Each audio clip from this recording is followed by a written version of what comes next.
السلام علیکم ورحمۃ اللہ وبرکاتہ۔ الحمدللہ رب العالمین والصلاة والسلام علی سید المرسلین وعلی آلہ وصحبہ اجمعین، اما بعد۔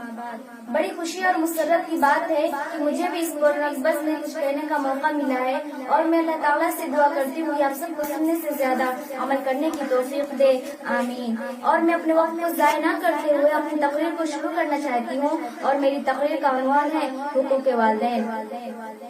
محترم سامعین و سامعات، اللہ تعالیٰ نے انسان کو ماں باپ کی شکل میں ایک ایسا قیمتی ہدیہ عطا فرمایا ہے جس کی قیمت کی ادائیگی بڑی بڑی جائیداد اور بے شمار دولت کے ذریعہ نہیں کر سکتا۔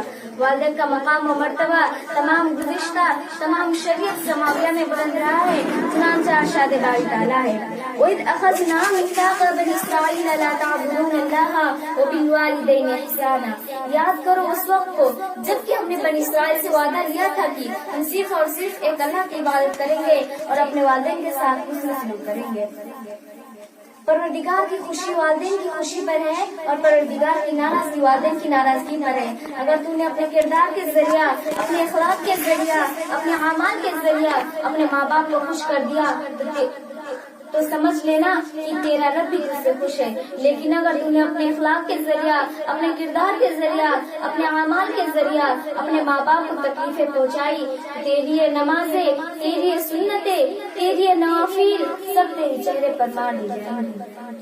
ماں کی تمنا بھی عجیب ہوا کرتی ہے، ماں کی تمنا بھی عجیب ہوا کرتی ہے، روٹھ جاتی ہے پر پھر بھی دعا کرتی ہے۔ لیکن افسوس صد افسوس، آج ماں پر ظلم و ستم کا پہاڑ توڑا جا رہا ہے۔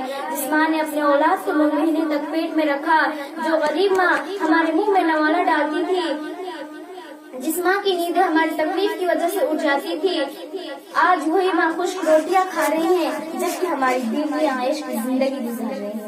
ماں تب روتی تھی جب بیٹا کھانا نہیں کھاتا، ماں تب روتی تھی جب بیٹا کھانا نہیں کھاتا، ماں اب روتی ہے جب بیٹا کھانا نہیں دیتا۔ آج وہی ماں گلیوں میں تڑپ تڑپ کر جان دے رہی ہیں، لیکن ہماری بیویاں نرم نرم بستروں سے لطف لے رہی ہیں۔ جس والد نے ہمارے تعلیم کے خاطر اپنا ہاتھ دوسروں کے سامنے پھیلایا تھا، آج وہی والد کو ہم فقیر کی ٹولیوں میں شمار کر دیتے ہیں۔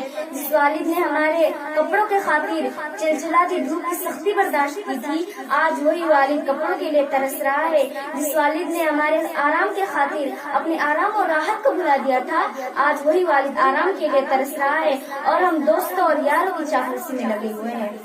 باپ کی زندگی گزر جاتی ہے بیٹے کی زندگی بنانے میں، باپ کی زندگی گزر جاتی ہے بیٹے کی زندگی بنانے میں، اور بیٹا کہتا ہے my wife is my life. اے لوگوں، کیا ان والدین کا یہی حق ہے کہ انہیں بڑھاپے کی حالت میں اولڈ ہاؤس میں ڈال دیا جائے؟ کیا ان والدین کا یہی حق ہے کہ انہیں بڑھاپے کی حالت میں دھکا مار مار کر گھروں سے باہر نکال دیا جائے؟ اے مسلمانوں، محمد عربی صلی اللہ علیہ وسلم کی بات تو سنو کہ اگر میں عشاء کی نماز پڑھنے کے لیے مصلی پر کھڑا ہو گیا ہوتا اور اللہ اکبر کہہ دیا ہوتا، میری ماں پکارتی بیٹا محمد بیٹا محمد، تو میں نماز توڑ کر اپنی والدہ کی بات پر لبیک کہتا۔ آج ہمارے والدین بیماری کی حالت میں تڑپتے رہے لیکن ہم بیگانگی کا اظہار کرتے رہے۔